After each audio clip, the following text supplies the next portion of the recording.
Salut, c'est Ben de Retour d'Expérience, je suis content de vous retrouver pour une nouvelle vidéo et aujourd'hui on va parler de ce petit truc là et ça c'est le Sigma 28 105 mm f 2.8 constant DGDN Art et on se retrouve juste après ça.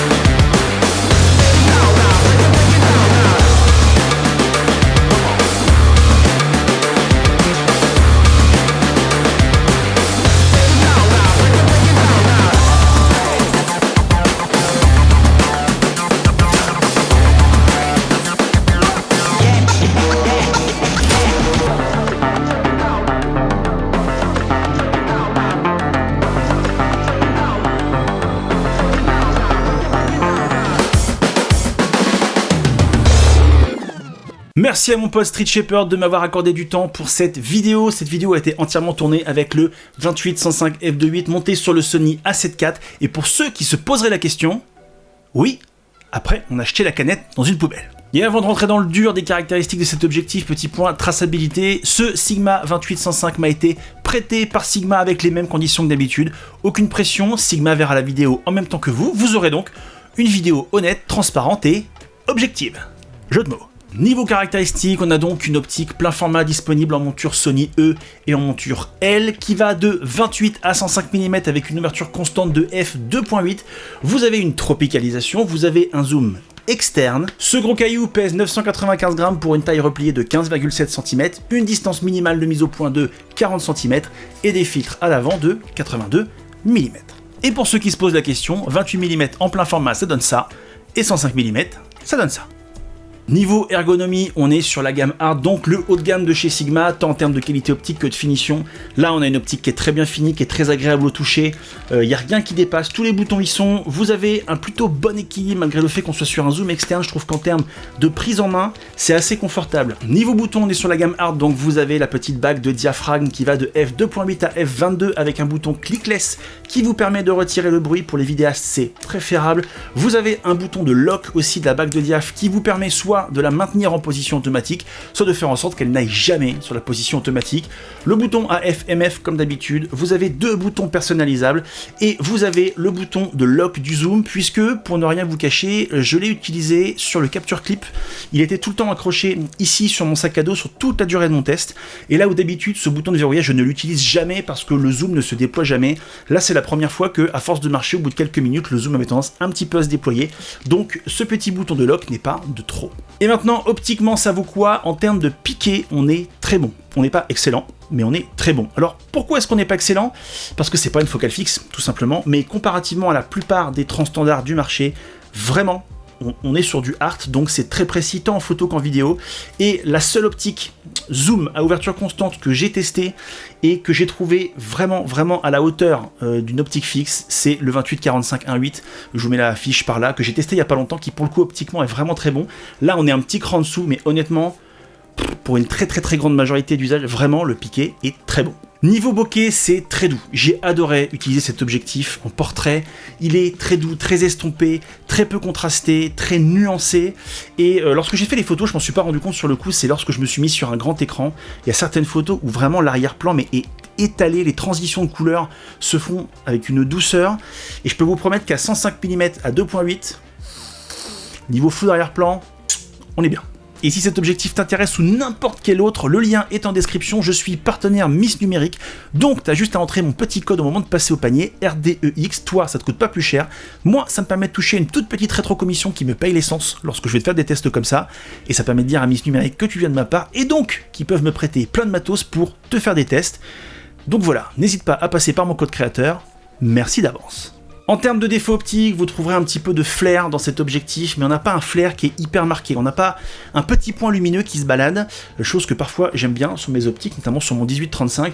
On a plus quelque chose de l'ordre de la lueur, avec une petite perte de contraste. Ça a son charme, c'est très doux aussi, mais je vais pas vous dire qu'il n'y a pas de flair, il y a un petit peu de flair. Niveau aberration chromatique, vous avez quelques petites franges rouges et vertes si vous zoomez beaucoup, mais avec les profils de correction sur Lightroom ou n'importe quel autre logiciel de développement photo, vous pouvez les supprimer. Donc voilà, moi il a fallu pas mal zoomer pour les trouver, mais je vais pas vous dire qu'il y en a pas, il y en a un petit peu. Mais moi je trouve que c'est pas gênant aujourd'hui, ça s'enlève tellement facilement que ce n'est plus un problème. Niveau autofocus, ça fonctionne super bien. J'adore filmer et photographier des riders. Les riders, c'est un excellent test tant pour les boîtiers que pour les objectifs, parce que ça change de direction tout le temps, parce que ça va à fond la caisse. Et si ça réussit le test du rider, pour moi, dans 95% de mes usages, ça va carrément suivre sans aucun problème. Ici, ça a très bien marché. Dès qu'il a verrouillé sa cible, ça bouge plus. Mais ce n'est pas parfait. Je peux pas vous dire que l'autofocus fonctionne parfaitement, parce que j'ai eu quelques loupés. J'en ai eu très peu. Mais ce qui m'a gêné, c'est pas la quantité de loupés, parce que finalement, j'en ai vraiment eu que 2-3 sur tous les shootings que j'ai fait. C'est plutôt son côté imprévisible. J'ai typiquement une scène que je vais vous mettre là, que j'ai filmé à plein de reprises. C'est un test que j'ai fait 4 ou 5 fois, et sans que je comprenne pourquoi, il y en a un où d'un seul coup, il s'est mis à me faire un pompage. Un pompage qui a été rapide, mais qui me gâche la prise. Et pourquoi est-ce que cette fois-ci, il a pompé, alors que les autres fois, il me l'a pas fait? J'en ai absolument aucune idée. Alors, je précise quand même que quand on est sur un collimateur simple, j'ai eu aucun défaut. Quand on est sur un collimateur large, j'ai eu aucun défaut. Par contre, quand je me suis mis en test en plein capteur, c'est-à-dire tous les collimateurs en même temps, et c'est lui qui repère sa cible, c'est là que j'ai eu 2-3 pompages. Encore une fois, c'est resté assez rare, mais c'est arrivé. C'est pas aussi embêtant que sur le 28-45 ou sur une cible hyper facile qui bouge pas d'un seul coup, il fait un pompage, ce qui est déjà arrivé. Là, c'est vraiment sur des cibles mouvantes, sur des choses qui sont beaucoup plus lentes et beaucoup plus classiques. J'ai eu aucun problème, mais dès que j'étais sur de la vitesse, en collimateur, en full capteur, là, il m'a fait 2-3 erreurs que j'ai pas compris. Alors maintenant, si on compare à la concurrence, il faut se dire que ce 28-105 f2.8 est unique sur le marché. Il n'y a pas d'autre 28-105 f2.8. Ce qui s'en rapproche le plus, c'est chez Canon, c'est le RF24-105 f2.8, qui lui est stabilisé, qui mesure 5 cm de plus, qui pèse 1430 grammes et qui coûte 3600 €.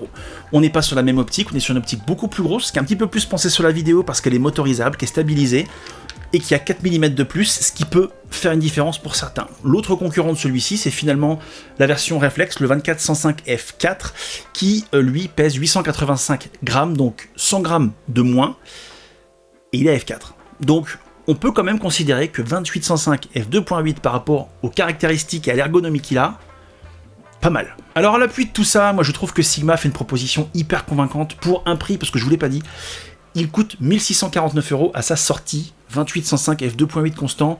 Je trouve que c'est un prix qui est plutôt équilibré. On est 2 fois moins cher face à un Canon RF 24-105 qui certes est un peu meilleur optiquement, qui certes est stabilisé, etc., qui a 4 mm de plus, mais franchement, je trouve que Sigma là, il fout un bon coup de pied dans la fourmilière et c'est très bien comme ça. Et je sais ce que tu te dis, toi là, au fond de la classe, là, tu te dis il y a pas longtemps, il nous a sorti une vidéo sur le 28-45 et il nous a dit que pour le même poids, la même taille, il était trop lourd. C'est vrai, il était trop lourd. Pour une optique qui, même si qualitativement elle est exceptionnelle, pour une optique qui ne m'offre qu'un zoom x2, j'ai trouvé ça trop lourd. Parce que je suis obligé, avec un 28-45, d'avoir une autre optique pour pouvoir aller plus loin. Là, avec un 28-105, il est certes lourd, il est certes long, mais j'ai pas besoin d'un deuxième boîtier, d'un deuxième objectif pour compléter, parce qu'avec ça, je fais à peu près tout. Alors certes, si j'ai besoin de plus grand angle, parce que 28 c'est un petit peu limite, c'est le seul défaut que je trouverais, ça manque des 4 mm, mais je pense que Sigma aurait été obligé de le faire beaucoup plus gros et qu'il aurait coûté beaucoup plus cher aussi. Mais en dehors de ça, 28-105, avec un seul objectif sur mon boîtier, je peux faire tous les portraits et tous les reportages que je veux. Je suis extrêmement peu limité. Donc, il est toujours lourd, il est toujours gros, mais là, pour le coup, c'est carrément plus cohérent. Vous l'aurez compris, moi, ce 28-105, je vous le recommande vivement parce qu'optiquement, il est très bon. Parce que même s'il est un peu gros, un peu lourd, la polyvalence et les capacités qu'il offre sont vraiment excellentes et...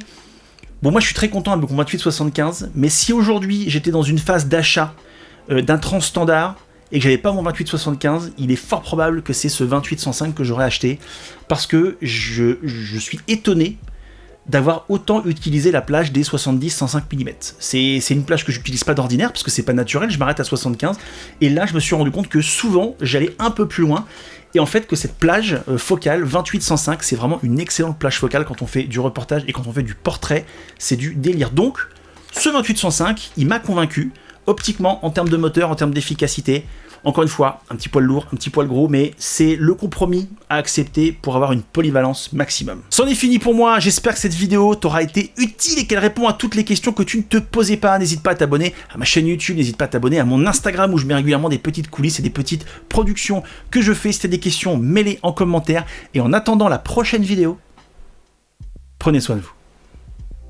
Salut!